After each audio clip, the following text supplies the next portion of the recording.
bienvenue dans les podcasts de l'Oasis à Morges.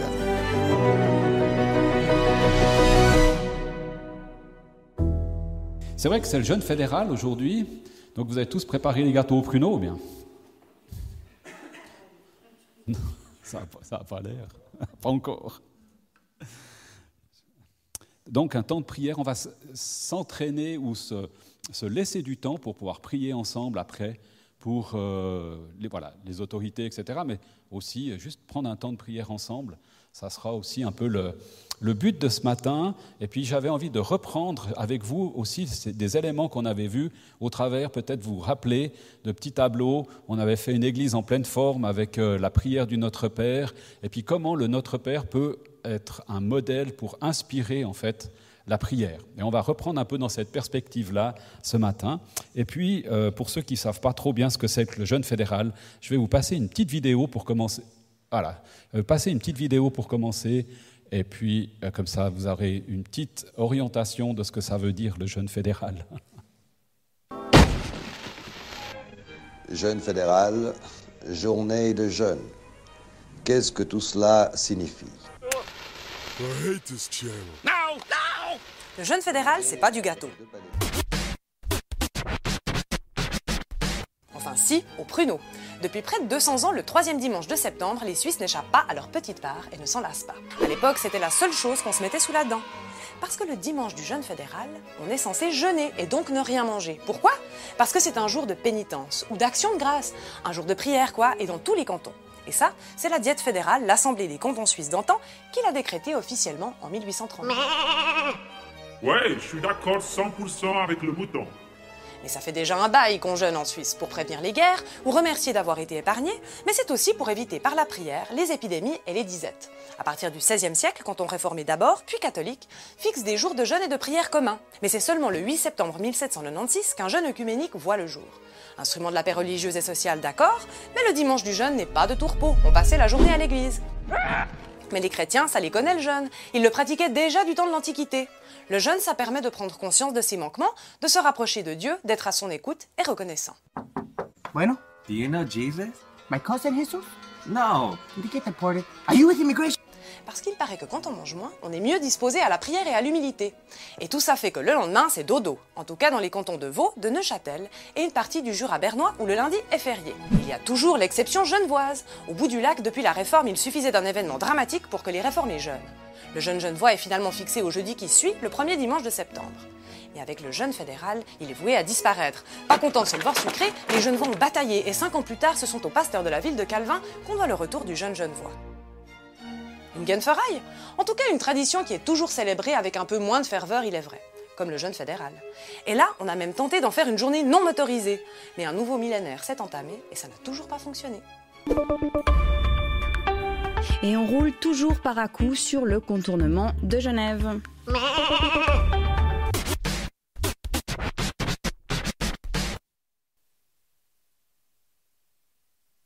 Voilà, ça vaut ce que ça vaut. Ça présente un peu le jeûne fédéral. Manière, c'est Media Pro qui a fait cette vidéo. Voilà, ça, une occasion, je pense, surtout de mettre notre foi en œuvre, plus que les pruneaux, j'allais dire. Et puis, j'aimerais dire avec vous un texte, si on peut juste revoir un texte qui se trouve dans Ésaïe, un prophète, vous connaissez peut-être probablement Ésaïe 58.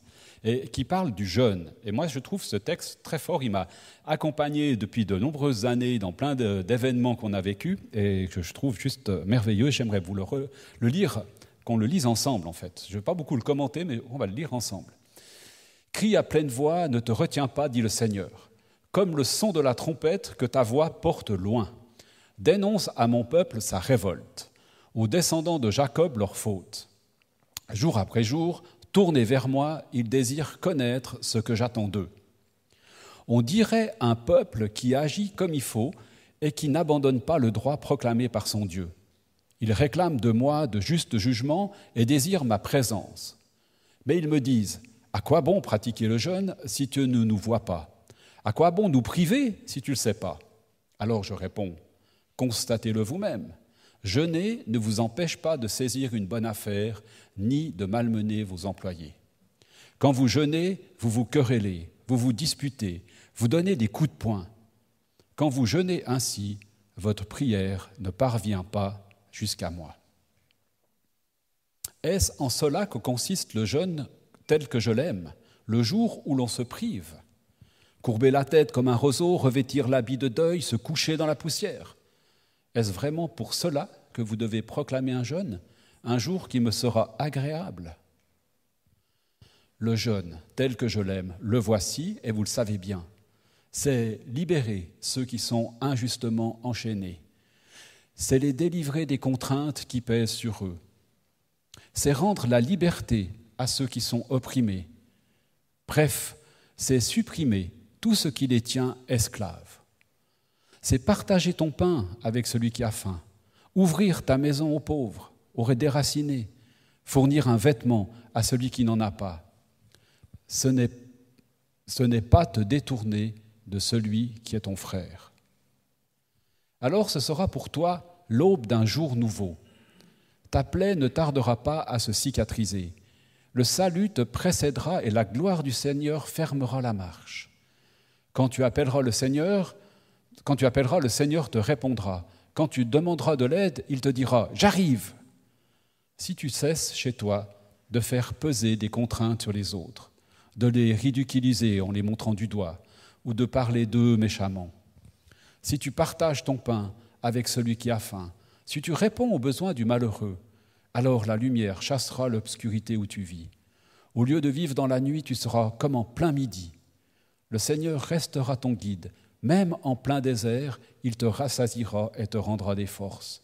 Tu seras comme un jardin bien arrosé, comme une fontaine abondante dont l'eau ne tarit pas. Alors tu relèveras les anciennes ruines, tu rebâtiras sur les fondations abandonnées depuis longtemps. On te nommera ainsi le peuple qui répare les brèches des murailles et redonne vie aux ruelles de la ville. Si tu renonces à travailler le jour de sabbat ou à traiter une bonne affaire le jour qui m'appartient, dit le Seigneur, si tu parles du sabbat comme d'un jour de joie réservé pour mon service et qu'il convient d'honorer, si tu respectes effectivement en renonçant à travailler, à saisir une bonne affaire et à marchander longuement, alors je deviendrai la source de ta joie, moi le Seigneur. Je t'emmènerai en triomphe sur les plus hauts sommets et je te ferai profiter du pays que Jacob, ton ancêtre, a reçu en propriété. Voilà ce que promet le Seigneur. Je ne sais pas ce que ça résonne en vous, mais c'est hyper fort. Hein. Et j'aime quand même le côté un peu où il dénonce un peu l'hypocrisie. Hein. Ouais, on va faire le jeûne. Hein. Mais on va quand même partir quelques jours. Mais ça, j'ai rien contre. C'est pas un jugement contre ceux qui partent en vacances. Absolument pas. Il ne faut pas le voir comme ça. C'est vraiment de dire, mais on a envie de consacrer du temps pour le Seigneur. On a envie de s'appliquer, non pas à se courber, à se maltraiter, à se flageller ou quoi que ce soit, mais dire, voilà, on a envie de prendre vraiment du temps pour la prière, pour être avec toi, et dans la joie. Hein. Donc ça rejoint le côté à la fois simple, à la fois authentique et à la fois festif que j'aime bien mettre en avant ces temps. Vous l'avez entendu et compris, je crois. Donc ça dénonce l'hypocrisie, voire même la magie. On va prendre du temps, on va prier, puis ça va bien se passer. Hein. Si je prends du temps dans la prière, Dieu va nous exaucer. Nous exercer aussi, bien sûr. Qu'est-ce qui compte pour Dieu, en fait ? J'aime bien quand on dit, quand on l'a chanté, on veut entendre la voix de Dieu, on veut entendre ce qui habite son cœur. Qu'est-ce qui habite son cœur par rapport à ce texte, en fait ? La justice, hein, du temps authentique avec lui. Ce n'est pas un prétexte, hein, mais du temps authentique avec lui. Prendre soin de celles et ceux qui en ont besoin. Un jeûne pour offrir à manger, je trouve intéressant quand même. Un temps qui nous reconnecte avec la volonté du Père, en fait. Et moi, ça m'habite assez fort. Hein.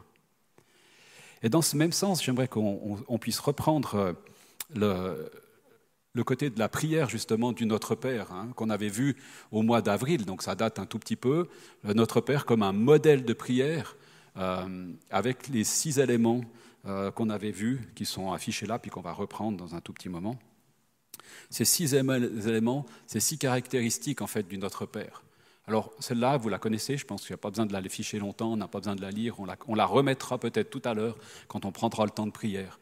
Mais j'aimerais juste m'arrêter sur les 6 éléments qui sont là, en fait, les caractéristiques de Dieu, le côté du royaume, le côté de la provision où Dieu nous promet en fait, de nous répondre à nos besoins, en fait, quand on les exprime, le pardon, on en a aussi parlé tout à l'heure, la direction qui nous conduit et puis la protection dont on a besoin. Alors, j'ai repris simplement ces 6 éléments et puis j'ai essayé de composer un texte qui est en lien avec le jeûne fédéral. Ça vaut ce que ça vaut, je suis d'accord, mais c'est juste pour un exemple en fait. Comment est-ce qu'on peut utiliser le modèle du Notre Père, pas seulement en redisant le Notre Père, voyez, mais en utilisant les composantes du Notre Père pour en faire un modèle pour appliquer à d'autres situations. Je crois qu'il y a une puissance dans le Notre Père qui n'est pas juste celle de redire simplement le Notre Père de cette prière comme ça, mais de l'utiliser comme un modèle. Vous savez, je ne sais pas si vous utilisez de temps en temps Word ou Excel ou des machins comme ça, d'informatique. Quand vous faites fichier nouveau, tac, il y a quelque chose qui vient, ce n'est pas vide. Donc il y a toute la mise en page qui est déjà là, etc. etc. Ben voilà. Moi je pense que le Notre Père, c'est un petit peu la même chose. Fichier, nouvelle prière, clic, et puis après, voilà, on peut démarrer quelque chose de nouveau en lien avec le Notre Père. Alors j'ai pris la caractéristique, on s'adresse au Seigneur parce que notre pays annonce dans sa constitution qu'au nom du Dieu Tout-Puissant. Donc on ne s'appuie pas sur 0 pour dire qu'on va prier pour notre pays, voyez. C'est à toi que nous adressons cette prière. On s'adresse au Dieu Tout-Puissant, notre Père qui est aux cieux. On désire voir les valeurs du royaume de Dieu, comme on les voit un petit peu dans ce texte d'Ésaïe, que ça puisse se vivre dans notre pays, dans notre ville, là où on habite, là où on vit. On aspire à ça. Vous voyez, on peut le dire comme ça. Ça fait partie comme d'invoquer la puissance du royaume de Dieu sur les endroits dans lesquels on vit. Donne-nous le courage. Alors, vous voyez, on peut dire, donne-nous notre pain de ce jour à manger, mais quel est notre besoin d'aujourd'hui ? C'est peut-être ça qu'on doit lui exprimer. Ce n'est pas forcément à manger. Ça peut être autre chose. Alors moi, j'ai pris autre chose. J'ai mis, donne-nous le courage de jouer notre rôle de chrétien dans ce monde.